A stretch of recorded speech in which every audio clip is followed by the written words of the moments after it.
take a walk with me, not like you used to do. Do something different and put yourself in other people's shoes. Open up your mind and open up your eyes and change your direction, change your perspective.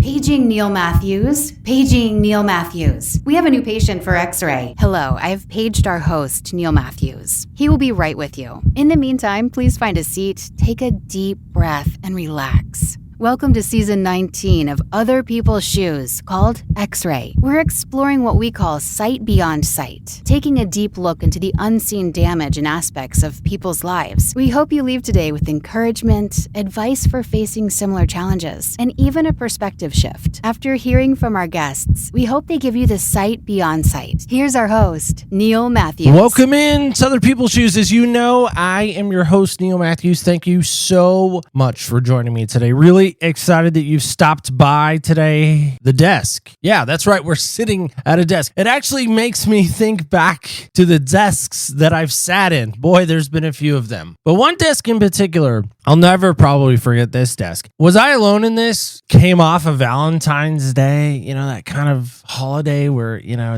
it's made up, by the way. It's like the Easter Bunny and Santa Claus, a little made up. But did anybody else have the Valentine card handout where you had to buy one for the whole class? Well, I'm that old that there was a moment in time where you didn't have to buy for everyone in the room. Yes, I, in fact, am that old. And I do remember, and this is a horrible story, I do remember in elementary school, we had a kid in our class that nobody really liked. And he only got one Valentine, and it was from the teacher. I still am mad at myself to this day that I did not give him a Valentine. That's maybe an X-ray for another day and another time, and I didn't mean to just depress us right out of the gate. So hopefully my guest can lift our spirits maybe a little bit, or who knows, we'll just find out together as we dive into another examining. By the way, no medical experiments were done in the recording of this episode, but help me welcome in my new friend Mike. Mike, help us from that horrible story, by the way. Oh, no, I'm going to dig in and I'm going to pile on. As a kid who wasn't too popular, I wasn't unpopular, but I definitely was not popular. Valentine's Day was excruciating. Like you, I'm older. Definitely had the I got 3, some other kid got 20. What changed everything was when I was 13, my grandmother died on Valentine's Day. Now, this sounds bad, right? But no, it's the best excuse ever. Anytime you just don't want to do something for Valentine's Day, the whole time through my life, I've been able to say, oh, it's a hard day for me. My grandmother died. I get out of everything for Valentine's Day. I don't have to do anything. I think my grandma died to do me a favor. There, that's your Valentine's Day segue. You're using Nana to get you out of flowers? That's right. God rest your soul, Nana. We love you, Nana. Oh, man. That's a good one. That darn near is the best I think I've heard so far. I need a grandma. Is there a grandma matchmaker? We were kind of talking about that in the green room when you're booking guests. Is there a grandma matchmaking service? We need that when you need to bring grandma to an event. That's what we need to be doing to our senior citizens. Get them reacclimated into society. GrandmaMatch.com. Somebody call Mark Cuban, Shark Tank, here we come. Well, Mike, help us with this. First off, we love to lead off every show truly with this question, and that's this. What size shoes do you wear? 12 in general, but at one point I have really flat feet. I've experimented with a 13 on the left, not the right. Are your feet different sizes, it sounds like? That's what's funny. They're technically not. The left one pronates out and it's just goofy. So I was in a band when I was younger. My friend, the drummer, he would call me clown shoes because I wore these flat, long shoes. Because if I wear flat shoes, I don't get ankle pains. But if I wear shoes with any sort of heel, that's actually, this is grandfather episode. I inherited this from my grandfather who did have to serve in the war. So I just want to throw that out there. If you think flat feet get you out of war, that's a BS. It's not true at all. We're just picking on grandparents everywhere we go. I think that's called elder abuse in most states. So we got to walk that line there. Quoting probably somebody that our grandparents listened to, Johnny Cash. All right. So is there a style then? This is my favorite part of that question, truly. Is there a style or brand that maybe adorns your feet more than maybe others? Yeah, but it's recent, and I'd hate to give free endorsements on your show. OFOS, OOFOS, they advertised on NFL games because Alex Smith, the quarterback, who had that catastrophic leg break, he used them to rehab. It was compelling. I saw his ad and I saw the way he described it. And I was like, that man has my problems times 100. I'm going to try these and I swear by them. If you have any sort of like weird feet issues like I've had my whole life, they definitely work. And I mean, don't get me wrong, like I've played sports and stuff. Like I'm not like some freak show. I'm just a freak show. You're not like welcome to the freak show, like Yeah. the greatest showman, like here, look over here. There's posters up around Arizona for you. Right? You're in Arizona. Yeah, Do we get that right? Yeah, I'm in Arizona. Okay. Yeah. No, All right. So there's this amazing song in I think it's the 2000s. It's got to be because it's on Y2 Country on XM and it's called There Is No Arizona. I don't know why I like this song so much, but it's just a catchy little jingle. My wife and I were actually watching football this last football season. Got her into football. Finally, she's making some picks. Nice. It's fun. And so anyway, we're watching Seattle, Arizona, and they're playing in Arizona. And I was like, look, honey, Seattle's playing the Cardinals. They're in Arizona. Look, the roof's open. And she's like, looks at me and she goes, there is no Arizona. And I was like, yes. This is why I love you, because you know my song that I love so much. Shout out to my wife. So help us with this. When we talk about X-ray and this idea of hidden damage or unseen damage, which by the way, I stole a little bit from the Thundercats and nobody yet has caught the reference. So I'm going to reveal it now. But when I was a kid, I watched Thundercats and this Lion-O character in Thundercats, which by the way is a cheesy cartoon. So I'm already getting the hate. I can already feel it. But he puts up the Sword of Omens, which again is the Thundercats like sword of awesomeness. And he says, Sword of Omens, give me sight beyond sight. And he holds it up to his eyes and it like curls around his eyes. He can see beyond where the other Thundercats might be in trouble. And he's like, oh, Wily Kid and Wily Cat are stuck in a cage, or Panthro is broken in the Thunder Tank, or Tigra is Chitara, she's too fast. Nobody could ever catch her. Point is it got me thinking. I know it's weird how my brain works. I know people ask me all the time, what is it like in there? I'm like, it's scary. But in that, this idea of going beyond ourselves, looking beyond maybe ourselves or maybe inward to say, man, there's been some hidden stuff that if you looked at the outside of me, you're never going to see. But if we were to x-ray something, again, the idea of looking beyond, what are we going to find maybe in you that we wouldn't see from the outside? Yeah, it's weird. Just I'm an intuitive person, first answer. Rage. People who meet me and people who know me, they never see that underneath, pretty contemplative, smooth. I'm not nice, but I'm very conscientious. I care a lot about like I wait in a line, I wait my turn, I let people in first. I'm that kind of person. You put me behind the wheel and you put me in a car and this like demon takes over, and the demon has to come from the inside. There's no other place. So this thing lives in me, and to this day, I'm like working on it,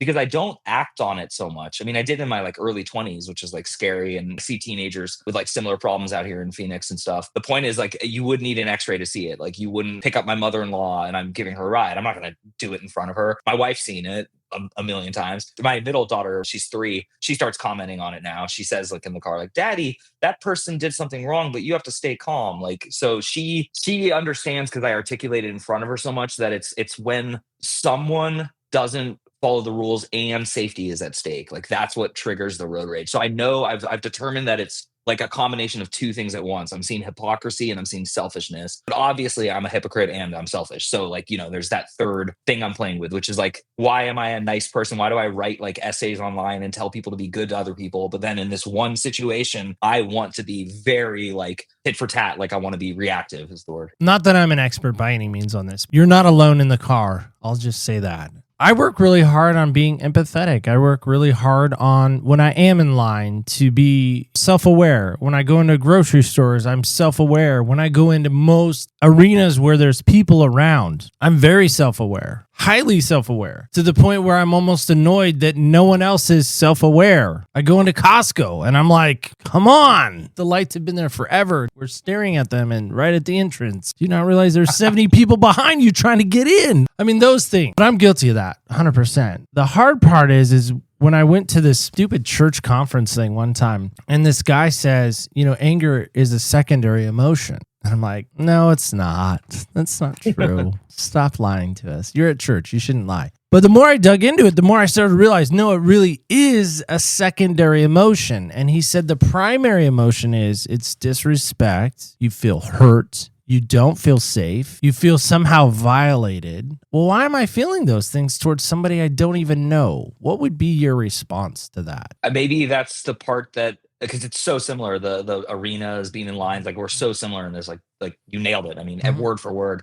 I think maybe that's it. Maybe it's this, to me, it goes back to like there's this little child who used to watch people be mean and I didn't take sides. I remember like just being like, all right, like that's their thing, but it bleeds out. It's almost like what they taught all of us, like you're my age, like about like World War II, you know, like, hey, America tried like sitting there and being like, we're not getting involved. You guys fight your own war, but that doesn't work. The war spreads. And then next thing you know, they're bombing you, whatever. So I think maybe that's what it is. There's like this thing triggered in me where I'm like, oh, if I don't vigilante, like stop this person, if I don't honk, if I don't let them know, like you can't get away with that, then they do get away with it. And the Costco metaphor was like perfect. I live down the street from a Costco here. So I have to deal with Costco traffic like every time I come and leave my house. The worst drivers ever. And you can Google this. I was proving this to a friend because they were defending Costco. I said, I bet you they have more accidents in their parking lots than any other chain thing in America. They have like 4 deaths in parking lots in the last 5 years. Deaths from like a person like driving wrong, or one of them was rage. It was a person so mad at someone for like either taking too long to park or not leaving. And my point is, what you captured is that frenzy, that like weird feeling like Costco is every day like going to the Super Bowl for people. It's like this line event and going in, and then it is similar. That's why I'm bringing this up. I'm not beating a horse. They really are related. Like the line and the behavior, like going into a venue, like for a concert or anything, and then also like what we're talking about. So yeah, I think there's like a dignity thing and protect your future. I hate Costco. I really do. Anytime my wife's like, we're going to Costco, I'm like, I would rather do anything but that. Anything. Can't stand that place. And we just got a remodeled one. It's probably been a couple of years now. And in that remodel, it's even worse. It's the worst. And now you have to scan your card when you go in. They don't just look at it. They got, Johnny's first job and he's shuffling through and he's like, okay, everyone come in. Now you got to like stop and scan it. And then you got Shuffle Fred. I'm being disrespectful to the elderly now who can't get his hand right because he's got trauma from the war. I mean, I'm being mean. That's mean. That's mean. Stop being mean. Somehow, some way, somewhere, that behavior was modeled for you. Where do you think that was modeled for you? I love the phrase and I hate the phrase. Truly, more is caught than taught. Yeah, no, it definitely my parents, and definitely differently my parents. I've never seen either one get upset in the car ever in my whole life. That's not their zone. I have my dad's reaction and my mom's temper and my mom's lack of patience and my dad's hatred of hypocrisy. So I think there's like 4 learned behaviors that mix together. And this is why I'm always careful with other parents when I talk to them. I'm like, hey, don't blame yourself too much for what your kids are doing because they're picking different things. They have their own genes, and then they're also watching people at school and they're watching you. So it's like, even if they're emulating something that seems dangerously close to you, it's not your fault and it's not their fault, but it is, like you said, caught, taught. Like it's very much that going on. So I already see it in one of my 2 of my kids. So like I see, but I also see my wife's temper in one of them, So it's like, and then I get like that holier than thou, like weird response where you're kind of like, oh, well, that's not my fault. I got it for sure by watching my parents with all that. And then for me, the car feels safe because I don't actually have to, like when I get in real I'm not a back down from I'm not a flight person. I'm also not a fight. I'm just really like a stand there and like, let's work it out. And that's really mostly done me favors my whole life. Like I've stopped huge fights that people thought were going to be inevitable. One time I rescued like a jacket at like a frat house from someone who people were like, it's like a long story, but you get the gist. Like the point is, I'm really good with like when people are angry on both sides of me. I'm a good peacekeeper. So I think that the car is like a place where I don't want to be the peacekeeper anymore. I'm like fed up. I'm tired of it. And I know that I'm not really gonna have to deal with it. But I will cap this with this is embarrassing, but I think your show is the kind of show that wants to draw this out of people. I don't think I've ever told this story publicly. It's really embarrassing. 34. It's the last time I experienced road rage. I was 34, so it was about 9 years ago, and I was divorcing my first wife. Like I was going through a bad divorce, and I just had self-pity, just a ton of self-pity. And it's not that I'm classist, but I am classist in the story. So I'm just preempting it. This rich ass guy in this like nice ass like Beamer cuts me off really, really dangerously and really like intentionally and arrogantly. And it's in a rich, rich, rich part of Scottsdale, Arizona. And I was just like, everything about this made me rageful. It was like 6 different things I hate happening at once. And full disclosure, my parents have money. I'm not like poor. Like I shouldn't have this attitude. But he reminded me of like the dicks in high school. He just did. And he was older. So that also made me mad because I'm like, oh, this like, you should know better. So I speed up, I honk at him, and then he gives me the finger. So then I just fly into full rage mode. So I speed up and I cut in front of him and slam on the brakes at the red light. And then I got out of my car. And I've never done this before that. I've never done it since. And I'm not, like I said, I'm not a tough guy. Like I am a 5'11", 180-pound guy. Like I'm just like completely average and then some. I got the clown feet, but they can't see that. And I start walking up, and then I see something I've never seen before. I see true fear in this man's face. All of a sudden, in the walk from my car to his window, I realize this is Arizona. This is an open carry state. People are psycho here. You're not psycho, but you look psycho. You are going through a divorce. You are like, you've not been sleeping well. You're like, there's a child involved with custody. This is why this story is worth telling. His kid is next to him in the car in the front seat, like a teenager, 16 or whatever. The kid makes me want to teach the dad a lesson in front of the kid, which is like a really bad move. It's not cool. So I start talking, like I start this like lecturing thing, like it doesn't even make sense to me. And then the dad pulls out his camera phone. And remember, this is 9 years ago. So it's before ubiquitous, like I'm filming you so I can get you. But it's also like definitely a thing. So I'm like, in my brain, I'm like, oh. And so he goes, I'm going to show this to the cops. You take one more step, I'm going to show this to cops. So then I just said something like sarcastic, not funny, but like, in my head, like the perfect George Costanza comeback. And then I watched his son get scared and lose respect for like his dad and like hate me. And it was too much for me to handle. It was like really depressing and sad. I relived it for like a week in my head. I wanted to like find him and apologize. And that's it. That's the last time I ever acted on road rage. Like I still get it. Like I said, 9 years later, I still get it. But that was a great lesson for me because it's because it was 3 age groups. It was like me in my 30s, this dad in his like 50s, 60s, and then the son who's like 15, 16. And it was like just so emotional. So I've never told that story because it's so embarrassing. And it's embarrassing because I want to be a better person than that. And I am. I'm 9 years later, but I was not that day. Let's walk back to that 9 years ago day. You mentioned your divorce. Again, I think that's something most people don't know when they look at somebody. They don't know about depression. Clearly, in this country and even in this world, we don't look at somebody and know, oh my gosh, they're suffering from depression. Because if we did, I think we'd be able to help them. People are really good at being chameleons. People are really good at hiding stuff, stuffing stuff down. Would that 9 years old ago you, not that you were 9 at the time, but you follow me, would that guy recognize the guy that sits before me right now? Because there was a lot of storms, my understanding, that you've even shared with us before we started today. Would that 9-year-old ago you recognize the man that sits before me now? He would look at him and say, there's no way you successfully stayed that version of you that you had been and were not continuing to be. But like an event happened after that, very shortly after that, that was life-changing. And usually when I tell it to people, they feel so bad for me that I feel bad for them. They don't understand what it's like to be on the inside of what we're calling a storm. And they don't understand that I'm on this podcast today living my dreams. And I don't mean that in some corny Instagram influencer way. I literally mean like my dream was to have a family. My family was falling apart when I was 34. It did fall apart and then some.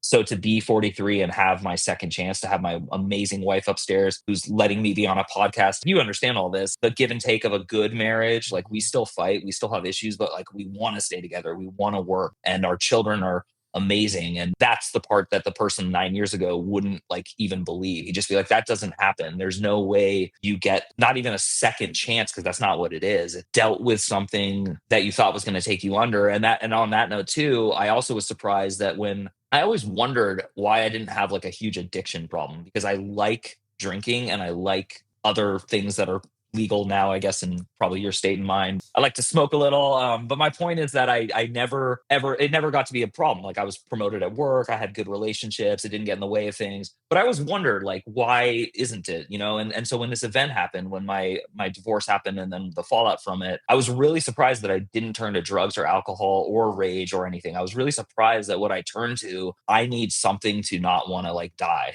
It was very interesting. You said if anger is a secondary response, well, there's like a deep something that sometimes you don't even know is a response. And it's like a malaise or like a really, I guess depression is the word, but I think of depression as like, I can't get out of bed and like, I have no hope. That wasn't my problem at all. I like was having trouble sleeping. I wasn't eating. I got down to 156 pounds at one point. Not got down to in a good way, like a horrible way. I remember my mom cooking scrambled eggs like she used to give me when I was like 6, and just like putting the plate in front of me and being like, you got to eat, you got to eat. And all of that is coming out now in this conversation with you. So that's what I think, that you're a great host, and that's a great question. I literally like have never framed it in such a way.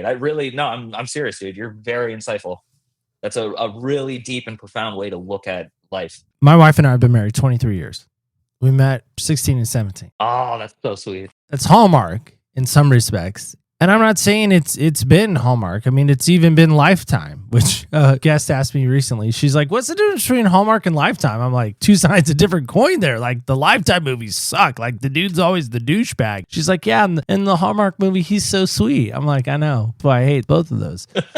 Now, divorces are always bad. I've never met one that's one-sided. Again, you're throwing out your Costco stats. I really truly believe this in my soul. Never, ever, ever is divorce one-sided. It's never 90% someone else, 10% someone else. It's generally, honest to God, 50-50. I think both sides at one point maybe quit. Now, one might quit first and the other one might follow, whatever. I don't know. But I've rarely seen where a divorce is completely 100% one-sided. I know I'm going to get hate already. I can already feel it again, feeling it coming on. Something happened during your divorce that isn't normal, I would say, at least in the arenas that I've run in. Would you be willing to maybe share how yours is different than maybe others? Yeah. And I'm going to try. I've worked hard to make this. And first of all, just real quick on the thing about divorce and whose fault it is. I actually, not only do I agree, but you know how well you're getting over your divorce by what percent you keep moving the blame. It goes from like 90 to then 80. And then like the day you're pretty healthy and you can start dating again is when you're down to 70, I would say. Once you only blame the ex for 70% of the badness, you can start dating again. And then as you get married, you'll get to 50-50 pretty fast. You're like, I was pretty bad. I was bad. Yeah. Again, I've never been divorced. Elizabeth and I, thank the Lord above, we are not even on track for that. Well, no, and you also just nailed it though, which is I'm sure you guys like fight enough that like I'm 50% of these are my fault, 50 are hers. You guys decide to stay in and you decide to re-up, and you probably... I might be the only 100% though. I might be the only 100%. I'm a horrible roommate. I'm not a great husband. I mean, there's some things. Half of my closet is light blue. I really hope she liked light blue. I love North Carolina. I'm sort of winning her over to that. There's a lot of stuff that she's had to overcome. I've been an upgraded version, let me say. I'm sorry to delay this by one more moment, but why do you have the Michigan near the door? Because my wife went to Michigan. That's why I'm asking. It's not. Everyone thinks that. It's not Michigan. Okay. Called South Medford. And so the M is the Medford for M. It does look like a Michigan M, and our high school fight song, by the way, is Hail to Victor. Sort of Michigan. I need to take it down. But I also have a Trojans jersey over here. Oh, yeah. That's Todd Marinovich. He played for the USC Trojans and the Toronto Raptors jersey. Anyway, back to you. You're getting me distracted. Yeah, sorry. I am a huge sports fan, so I'm trying to hold back. My whole life, I've been a hopeless romantic. Speaking of Valentine's Day, always wanted to fall in love. I had a good construct of like 2 grandparents who were together, 2 parents who were together. Also, my parents told me at an early age that they had each married before and been divorced with no kids. And that actually helped me. It wasn't harmful. It was helpful to hear that. They were like, never give up. True love is always there. We met each other. And they never said negative things about their first divorced people. They just said it didn't work out. We were young. All that template's in my head. The point is, when I would date women throughout my whole life, I would break up with them pretty early as soon as I knew they weren't the one. And I just had like a sensor that just said like, not the one, but like every time I met them, it was like the one. So like hopeless romantic is that, in my opinion. I gave up at some point. I don't know. I only know in retrospect that I gave up. And I didn't date for like a really long time. I would say like 2 years about in my 20s. And everyone noticed. No one thought there was a good reason for it. And no one thought there was like a hidden reason for it. Everyone was like, Mike's pretty normal, but for some reason he just really doesn't try. Like he's just not, like, they tried to set me up. I would always go on dates. I wasn't like anti it. And I always had some girl I was like interested in. Point is, I know I gave up because I wasn't pursuing with happiness or confidence the way I had been throughout my earlier 20s. And it wasn't because some girl broke my heart. It was the opposite. I was just like, she's not out there. I just keep getting into the same situation where like, I want this person to change and I think it's unfair to ask them to change. And I don't want to accept this. So we break up. And then I met this girl at the very end of graduate school program in San Francisco. And it was an ESL master's course. ESL is English as a second language. I'd had like a crush on her like the whole class. Like I'd seen her and she was really beautiful and she was Asian, but I didn't know where from. She didn't talk a lot. And then halfway through the class, it became evident that she had this really interesting backstory. She was born in America. Both of her parents are from Thailand and they're wealthy and they were getting master's degrees in America, which is a Thai thing. It's very unique to Thai culture. If you're a rich Thai person, the way you like show off is you go to America to get a master's degree. So you get your undergraduate in Thailand, but then you go to America to get a master's, and that's like the little like cap on your whatever. Like it's a way of like a status symbol. So she was in America as a US citizen. This is all really important. That's why I said these details sound weird, but they're important. Born here, not even like naturalized, just literally like born in Houston, Texas to two parents, moved back to Thailand, was raised there her whole life, came to America to teach ESL. So she spoke English fluently. She didn't sound like she spoke it fluently, but she definitely spoke it well enough that no one would ever have like, what? Can you repeat that? Like she was, and she was funny and she was interesting. And she asked me on the very last class, we got paired together and it was supposed to be groups of 3, but there was an odd number of students that day because someone was sick. So we both thought it was like fate. Like we made up this like great narrative starting at that day. Everything conspired to bring these two people together, this boy from California and this girl from technically Houston, really Thailand. And we started dating.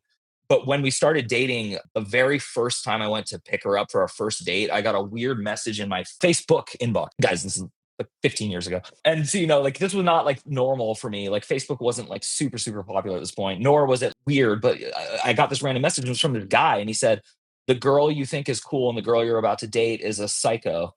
Whatever you do, stay away from her. She will ruin your life. So I picked her up on our first date and I said, hey, with all due respect, I got to ask you a question. I'm like, I can't just ignore this. Do you know who this Vitali guy is? And she goes, oh my God.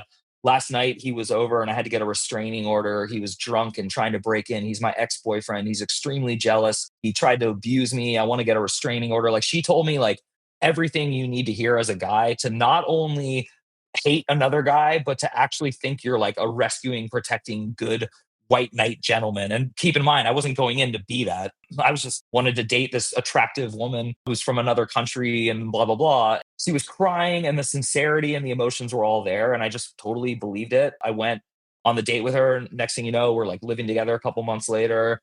We were together for about 1.5 years. I met her parents. They met me. Everything just seemed great. And then when it came time to proposing to her, that's where the first issue arose ever in our relationship, which was I don't like America, especially this disgusting city, San Francisco, where homeless people yell at me and I have to walk near feces.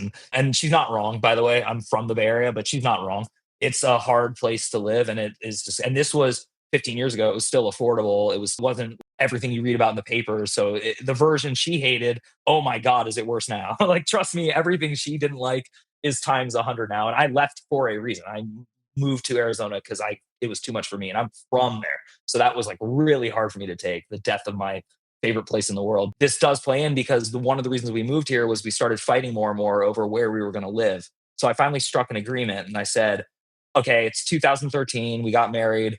In 2019, we'll move to Thailand permanently, but you got to give me 6 years to say goodbye to everyone I know and love here and to just like do my thing. And I want our kid, because we were going to have kids, I want both kids to be born here and live here long enough that they don't have an accent, that like they can be bilingual in both countries. Because we were both ESL teachers, so we know a lot about accents and all that kind of stuff. She said, great, I agree to that plan. One condition, we have to visit Thailand more and more each year so that we get used to it. And I said, actually, that's really smart. We'll do that. So we planned 3-month stints in Thailand to live with her parents because they have a huge house with like 4 stories in Bangkok, which is like very much like New York City, just same population, same build up, really, really similar. So if you've never been to Bangkok, I can save you some time. Much better food, New York City in a nutshell. Started living in New York City and here. We had a son. I love my son. He's amazing. This is the centerpiece of this story. We started fighting more and more and we decided to move to Arizona where my parents were living. I wasn't raised here, but they had moved here to like, just be old and live here. So she agreed.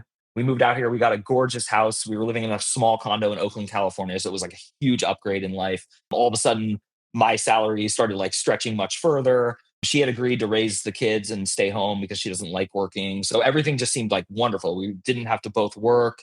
We're leaving like the city, all these things. The fights got worse when we got here. They weren't better. This is the 90% down to 50-50 like thing. All the fights seemed to be her fault and everything seemed to be her fault, to the point where we like saw a therapist, and the therapist said, it is all your fault, but it's because you don't know how to like handle being bossed around by Mike, which I was like, blew my mind. I'm like, bossed around. And then like I thought about it and I was like, oh, I can see how from my now ex's perspective, she just like gave all authority to me because I lived in the country. I was like indigenous person, so to speak. And then she was resentful of that. And it was very clear, and it was, I felt it, and I felt it in a good way. And so I tried to make things better. But this is where it gets hard. We would go back to Thailand, and then I would notice that she was still really bitter and upset there. Like nothing made this woman happy. And then her parents one day made fun of that in front of me, and they said, oh, she has a real rage problem. We never figured anyone would be willing to marry her. And I was like, she didn't show me her rage until exactly 7 months into marriage. And they're like, yeah, she's smart. And so like, that's when it just kind of all became clear to me. I was like, oh, I'm in like a terrible situation. I'm about to move to another country where I can't become a citizen. Because by the way, I don't want to get into politics, but immigration does not work in any other country the way it does in America. Hate to break this to anyone with like a super, super soft heart, but most countries treat you like crap and want you to leave, and they don't care. And they give you no extra chances. And they pretty much like, the police can ask you for your passport anywhere you go. It's not a great feeling to live in Thailand as a foreigner. I will just say that. I realized I was like, oh, I got a couple months to figure this out. Like it's 2016 and we're going to move to Thailand in 2.5 years. And my son is now 2. And I spent every single day of my life with my son. He was the most important thing to me in the world, almost to like an extent where I was probably like overdoing it because I think I had like a sixth sense of what was coming. She kept saying over and over again, she started ramping up the like, I want a divorce. Like anytime we were in a fight, she would just, that was like, and so I just one day I was like, do you really want a divorce? And she's like, yeah. And I was like, all right, then I'm going to get a divorce. I'll give you what you want. And I was like, but it's not going to be easy. And I'm warning you right now, our son is going to live in America. Like that's how this is going to go. I'm not going to do like an international custody arrangement. So this is like, really think about this. So instead of thinking about it, she went on Facebook and posted, how do you get a divorce? I hate my husband. And this is like where 51-49, my friend. I'm still not willing to go down to 50-50 because there is like an immaturity and a temper control that my ex does not have. And I think this will be exemplified in what happened next. So we got a really amicable divorce. We actually, like through 2 different lawyers, were able to avoid court. Everything worked out. The only thing she fought over and over again was visits and going to Thailand. And the more she brought it up, the more I just got this weird feeling that she wasn't cool and she was pretending to be cool. So I told my lawyer, I said, I think she's kind of planning on like going to Thailand the first time and just not coming back. That country's pretty shady. They're rich. Her dad used to be a cop.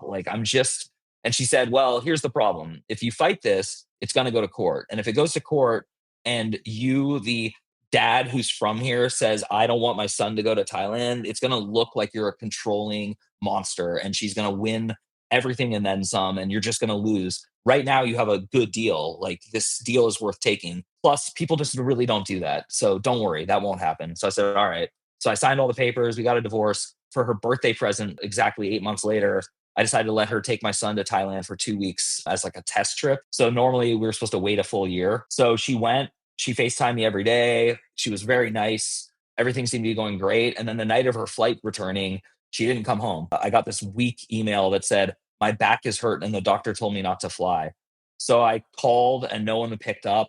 And then I called her dad and he picked up and said, I'll call you right back. And then he never called me back and didn't return my calls. So I called the State Department. They told me, you are effed for a million reasons and then some. They're like, you're never going to see your kid again unless you're lucky. That's basically how they said, we will do everything we can to help you, but we're underfunded. We don't have enough like anything. And also we just don't do this. And by the way, this is a decade before the Brittany Griner incident, but I cannot tell you how much my version of watching that story made me angry because our country traded like a war criminal for a basketball player who allegedly did or did not bring marijuana to Russia. And my son is still living with this side of his family in another country, and the State Department was unable to help me. And I'm not bringing this up to say that Brittany Griner deserved to not be released. I'm trying to point out how international politics really works. And if you're an American or you're another citizen, just know this. The State Department is concerned with like war and things like way above your pay grade. So the State Department, my experience with them was horrifying because I appreciate honesty. And so I do appreciate the officer who was assigned to my case. She was very, very honest. But what she told me was the only way this really works is to network like within, just try to keep talking to them. Like, don't let them disappear. They were scared because I did file an international lawsuit. So they kind of played nice for 2 years. So I got to see my son on Skype every other day for like another 2 years. So I really like my son and I know each other, and I would send him gifts and he would call me and thank me. And then one day they just started calling less. And I had this mutual contact. I wouldn't call him a friend, but he had done business with her father and he lived in Philadelphia, but lived in Thailand a lot. And when we had gotten together, her father had said, "Why don't you meet my friend? I think he can give you advice for how to be married to a Thai woman because he's made it work." And when I met him, this is before our divorce, he said, "Oh, I've met your wife." He's like, and he was drunk.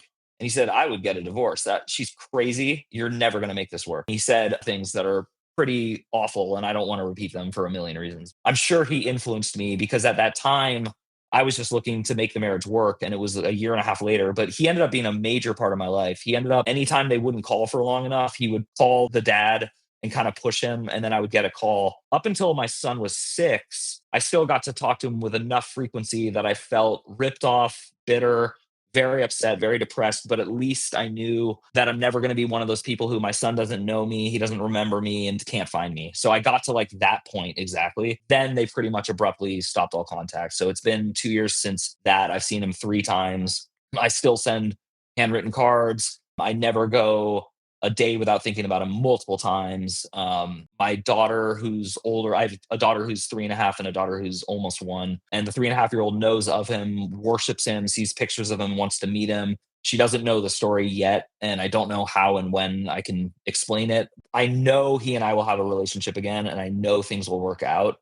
I know it the same way you knew to marry your wife, like the same way everyone just, there's this, sometimes you just have these deep intuitive moments. Your X-ray is working in the other direction. And so with my son, I have the utmost confidence ever, but I am on your show to explain to people that it is heartbreaking. I go every day with this heavy thing in my heart. I want to bring him up and brag about him. I want to like talk about him, but then I have to explain why he's not here. I also don't want to depress people with a divorce and a child abduction story.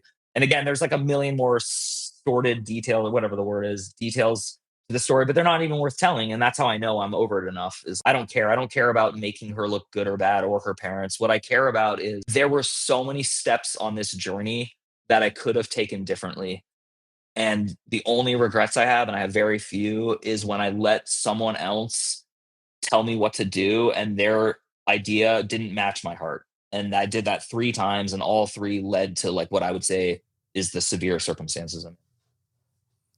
Well, first off, Mike, thanks for sharing that. That's heartbreaking.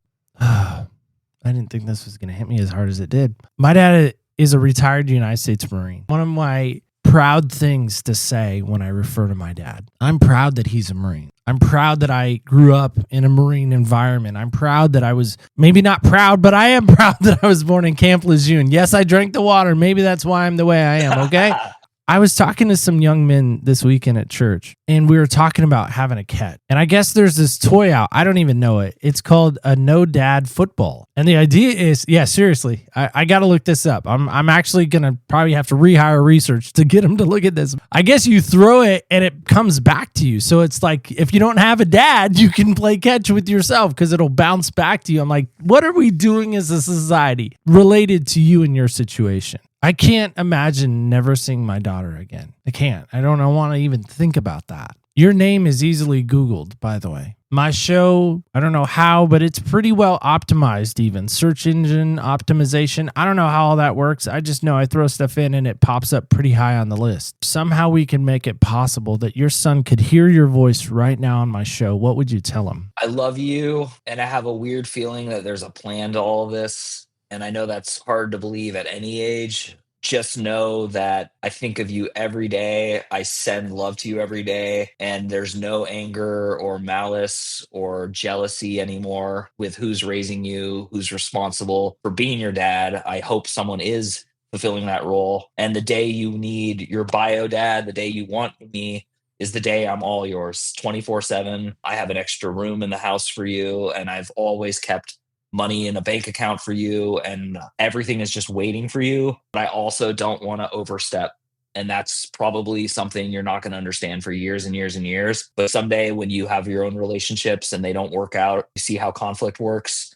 I hope and think that you will respect me for how I have handled this situation since about 1 year after it happened. Wow. A bank account, a room? That's heavy. Mike, how do you continue to function and not be angry? How do you continue to function and not, I'm going to use a word, how do you not hate her? And again, I know it's easy maybe on some level too. Maybe, and again, is there forgiveness even? It's a great question. And there's 4 different answers because it kind of happens in stages. What I would say is I wasn't going to apply to be on your show because I'm very tired of talking about this. I know that sounds weird, not publicly, but just in general. It's just like reopening a wound that isn't healing, but also doesn't get worse every day. You intrigue me, your description of your show, everything about it. But there was the words footsteps. And it was funny because it clicked. And that's why I wrote you, is that's how you get over something. Is you have to actually understand 2 things. 1, you will never understand what the person who victimized you is thinking, doing, or why they became that human. There's a 3rd thing I'm going to add, actually. 2, you should try your hardest to imagine being them and give them every benefit of the doubt to do that. And then 3, any one of us can and should change as we go through life. Change is inevitable and good. So always bet on positive change with someone. Don't bet on negative change. And then the 4th thing that I think it's the thing I'm the most embarrassed to talk about, and yet the thing I'm most dying to talk about, is I became a very spiritual person through this process. I was not raised with religion, but I was also not raised to be anti-religious. I was raised by 2 really loving parents who transcendental meditate, and that was kind of like their religion. Technically, my dad's Jewish and my mom converted. So like I had that, but that was like a scaffold and barely anything. But I never mocked God and I never made fun of the concept of God. And I always hoped I would feel and speak to God. And I've learned from this incident that there's an intuitive force inside of you that I believe is what everyone refers to as God. I don't know if it's external, internal, or both. It makes no difference to me. Had I followed that guidance, it told me on 3rd date with this woman to not continue dating her. And my friend said, you always break up with girls early. This is why you're still single. Don't you want to get married and have kids? And I said, you're right. So I didn't break up with her. And then 7 months after we got married, before I had my son, I got an even stronger message when the first time she showed me her temper. And it said, you can walk away from this. And then instead, in my head, I thought of all my friends making fun of me. Oh, Mike's the kind of guy who gets divorced after 7 months, can't even go a year. What a laughably incapable of commitment person. This is why he moved so much. See, ha ha ha. He picked one career, then he switched another career. It's even with his wife, he's doing this. So this self-loathing voice that, by the way, none of my friends think that about me, and none of them would have said that. Everyone would have said, oh, this is horrible. And here's the other interesting thing. After the divorce, but before she took him, I got the most powerful and important intuitive message of my life. Nothing has ever come since, and I don't think I'll ever. And it was not, again, because people always want to know the mechanics of these things. God didn't come out. There wasn't a guy talking to me or a woman. It was knowledge that just gets in my brain and then I put words to it. But it's very important for me to articulate this. The thing itself wasn't words, it's knowledge. And it's just it's what I imagine ESP is. It's what I imagine any occultic thing that we read about is. It's just this absurd knowledge. And the knowledge was, you're not going to see your son a lot in his youth. It's his desire to have this childhood. You agreed to it. You are actually doing him a favor, even though you look like the villain. And if you don't fight it, it will work out better. And if you do fight it, it will work out worse. And I followed it until she took him. I know this is weird, but there was a 2-week wiggle room between that message and her taking him. And all I had to do when she took him was not hire a lawyer who told me to scare them and threaten them with legal repercussions. All I had to do was just not take that one step further. So yes, file the State Department. Yes, demand my right as a citizen of the international community. This is a UN adopted treaty that Thailand agreed to and America. There's 116 countries on it. And it says you cannot take a child without a fair trial that allows both people to represent their case. And that's all I was asking for, was a fair trial in Thailand, by the way, to simply say this is not legal and this was not authorized. I did not give permission for this to happen. What they ended up doing was threatening me in reverse to the point where they said, if you don't follow along with our demands, we're going to just cut off Skype and you're not going to see your son again. So I had to trade my legal rights to him in Thailand, basically by signing off with the State Department. There's a 2-year period that you can fight. So I signed something with the State Department where I said, I'm dropping my case, which means I can never bring it up again. They could legally come to America and travel, and there's no like warrant for their arrest. And I did all that to prolong how long I would get to see him. But I did it with good faith that they were going to keep, because they said, we're going to work our way up to you visiting and all this stuff. Oh, I should mention this, by the way. Her parents loved me, and they were very hurt that I divorced their daughter. Like, a lot of this comes from, they had no belief that she would ever get married. They didn't believe they would have grandchildren. They always wanted a son. I gave a son who looks Asian and is cute and adorable and smart. They liked my personality. Her father wanted me to take over his business. He bought a house for us. He didn't buy it for us. He bought a house for his parents. They didn't want it, so they were going to give it to us. Even after the fact, they've gone out of their way to say, like, you never did anything wrong. You never endangered our daughter or our child. So, like, I just want to say this because I think it's important to understand that they're just scared of America and me and my power to screw them over because of this nasty letter I sent. And I sent a nasty letter because a lawyer who's rich and famous and wrote a book on child abduction told me to do it because he said that's the only thing that works. And I knew not to do it. So I had to get over a lot of that BS surface anger. And I had to, this woman who I was seeing, she's not a counselor, but she was helping me. She just said, drop your narrative. Stop telling your story. Like, your story is so important to you.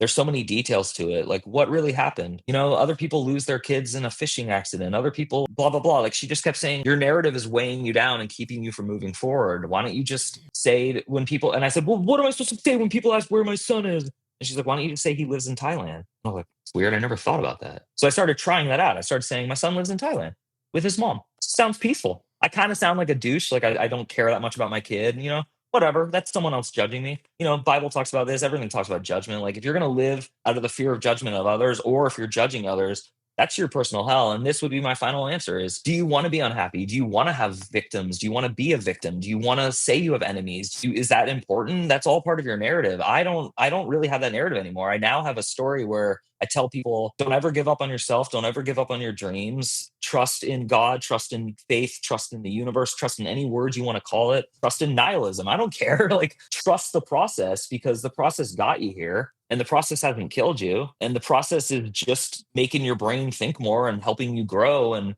honestly, if the process is churning you into a nicer person, maybe there's something to that process. Well, first off, Mike, I applaud you. Truly, like what you shared, what you just experienced, what you gave us, that is amazing stuff. I know it probably gets taxing talking about it all the time. And I'll tell you, just a maybe relatable imagine. We had a guy on who survived the Waco standoff in Waco, Texas with David Koresh. One of my favorite episodes, truly. David Thibodeau. And I remember we were dancing and dating, if you will, courting like we talked about, right? The guest thing. And I was so excited that I got him, and I got a message from him on Facebook Messenger, and he said, we can't record tonight. I don't want to talk about Waco. I'm not in the right headspace. And I was like, I was so disappointed. I was hurt. Not disappointed like mad, but just disappointed because I had so much excitement to sit with him. He's sort of famous in some relatable way. And I was very disappointed. And I had told a ton of people, like, this is the night it's going to happen. And I was like, I mean, there was just so much gear up, and it didn't happen. David doesn't know this, so I don't know if he'll ever hear this, but I was so sad. And I went out of we didn't have the Shoe Shack studios built yet. We were still in our old house in Eagle Point. And I walked out of the room that I was recording in, and my wife's like, what's up? And I was like, he just canceled. She's like, you okay? And I was like, I don't know. I don't know if it's going to happen. He's not in the right space. She's like, well, what did he say? What exactly did he say? And I said, he's just tired of talking about it for today. He'll try again tomorrow. It's the phrase that I'm really keying in on. I'll try again tomorrow. I'm wondering about that for you. Maybe this is how we end, Mike. It sounds like you're a try again tomorrow. How did you get to that place?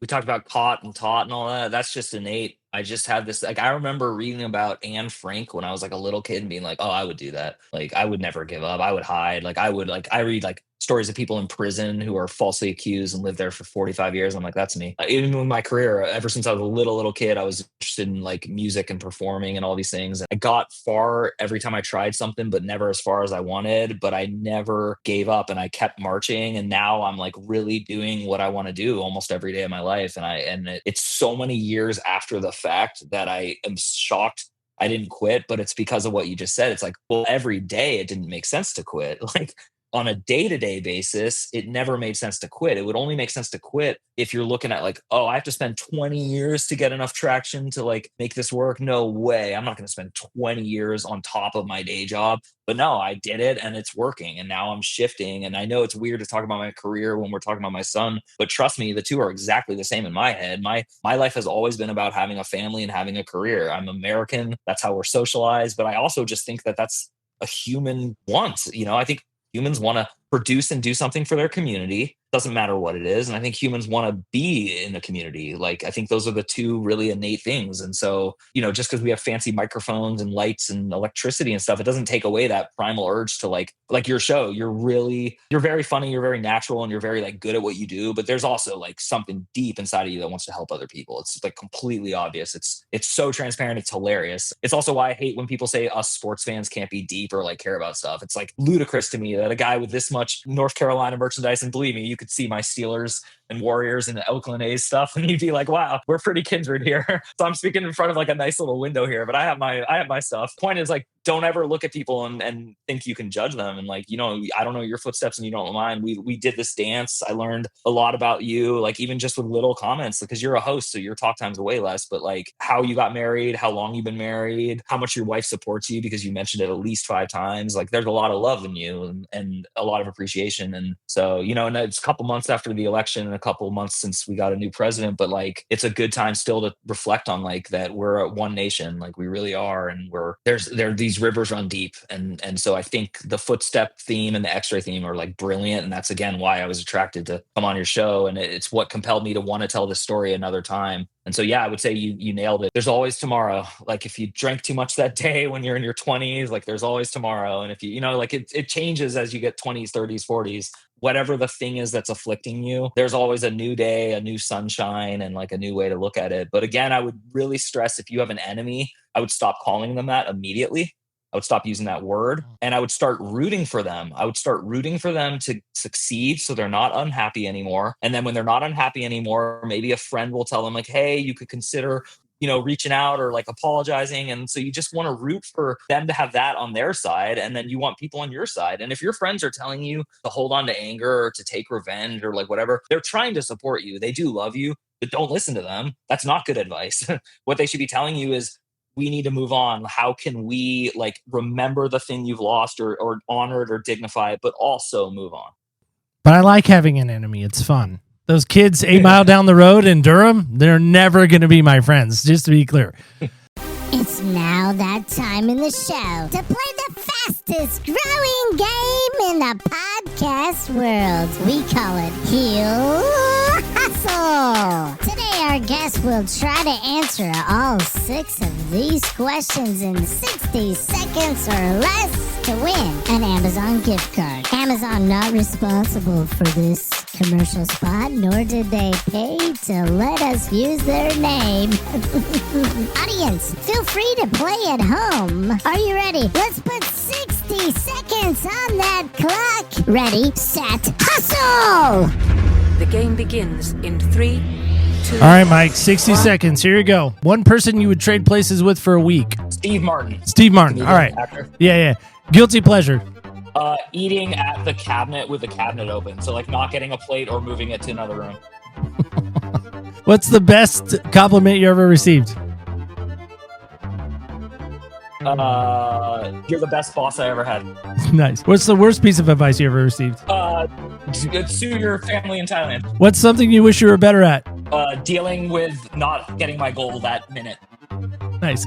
What never fails to make you laugh? Hurry! Seinfeld. Nice. Well done. With some prompting on my part. So yeah, that is our game. We call it Heel Hustle, and it's now game over. Nice job. Well done. Game. Yeah, it's fun. Well, Mike, truly, thanks so much for what you shared today. We really appreciate what you shared. Love your heart. Love your energy. Love what you gave. Truly. Just want to say, man, it's been a joy. So thanks for being here today. Really appreciate you. Thank you. This was awesome. Dude, thank you so much. This was really, really fantastic. You're really good at what you do. All right, guys and gals, kids and campers alike. Listen, I don't mean to get the Kleenex out. It's fine. That was hard to hear. There's so many things that, if you had the Bezos money, the Jobs money, the Steve Jobs, he's passed, but the Elon Musk money, Does money really change and fix things? Kind of could. But listen, when you hear his heart, when you hear his soul, when you hear about the person that you've been calling the enemy, do you have that person? It made me stop and think, who have I been calling my enemy? And I know for some of you, you're like, listen, Neil, much like Sheldon from Big Bang Theory, you got a list. You're not wrong. But who today maybe needs to come off the list? Who today, when you look at their name, you don't see disdain, you see forgiveness. When you look at their name, you see love. When you look at their name, you think, I'm going to now become their biggest cheerleader. Let me know who that is. OPSpodcast.com is a great place to let me know. You can let us know on the socials at OPS Podcast Show under Facebook, Instagram, and X. And of course, don't forget this when we go. Do not ever forget, remember, when you walk in other people's shoes, you really do get a different perspective on life. Thank you so much for listening. And stay tuned till next week when we walk in other people's shoes.